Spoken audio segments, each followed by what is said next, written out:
All right, I want to talk about Nick Herbig. We considered watching him last week, right? Because he's an edge. And even more so than the guys we spoke about, I mean, he literally only played edge for Wisconsin. Yeah.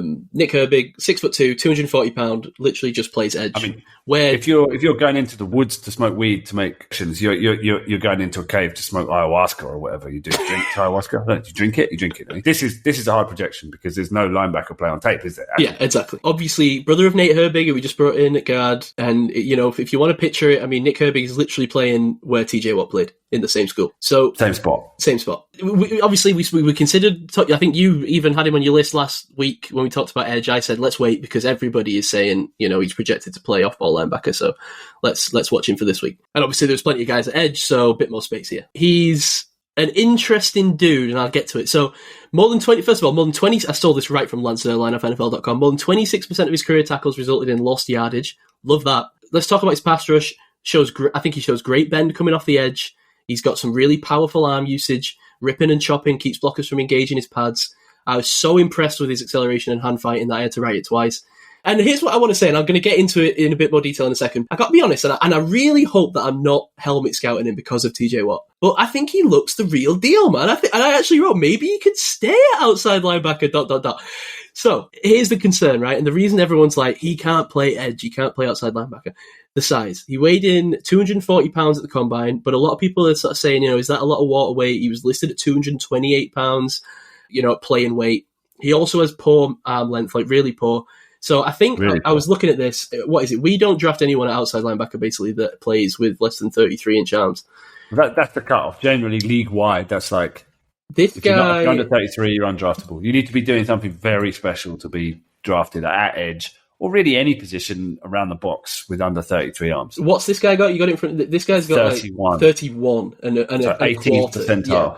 So let me just get this right. So with 21 percentile hand size, so he can't even overcome it with dominant hands. So that's the concern, right? That's the reason everyone's like. That's the reason we're discussing him here in the middle linebacker size, episode. Arm length, hand size, and mass. His lack of length supposedly will greatly, limit his potential against long arm tackles. That's the concern, right? He's not going to be able to get around them. He's going to be completely sort of nullified. But I don't know if this is just me showing up once again for the short kings. He's not that short, 6'2", but he's taller than me. He has just got this great sort of lateral speed and burst.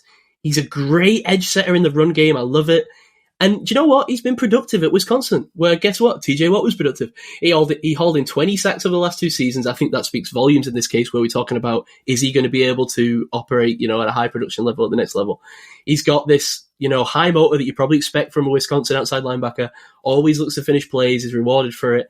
And he has spoken, publicly, and maybe this is a smart move from him, about how close he is to TJ Watt. Apparently they speak often. He models his game after him. And again, I hope I'm not, you can maybe tell me in a second whether you think I am or not.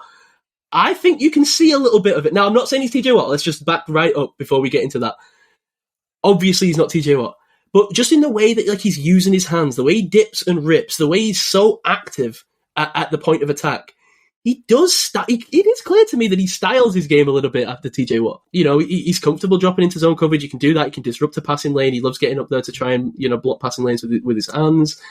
He's quite a smooth mover. He's a very smooth mover. Yeah, you're right. So I mean, I'll open it up to you, but I will just say he's got the same arm length as I just went to look to see what I could find as Vontaze Burfict and Tyler Markevich. So do with that what you will.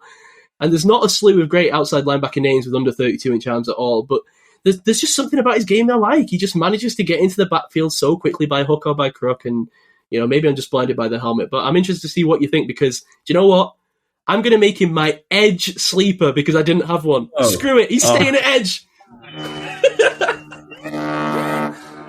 Wow. Okay. Luckily, I haven't tweeted it out yet, so you can still do that. Interesting.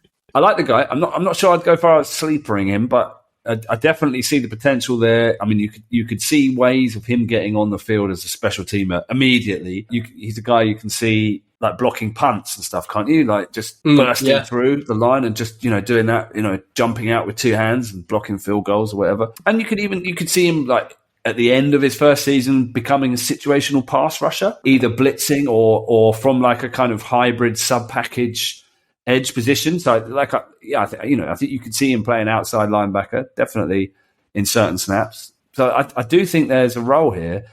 I don't know about the value, though. I mean, I'd love to get him undrafted. That would be a real steal. I mean, what's the... 124, so it's just slightly above Dorian Williams, end of the fourth round. At that level, I'm afraid. I love his... Such a projection. I love his pass rushing skills. I just love the idea of getting him in the building, and let's just see what he's got. Let's just... Screw it. He loves TJ Watt. His brother's with one of our players. Let's just do it. Feels Steelersy. I like it. I'm in. It's a potential. I could see us doing it. I could.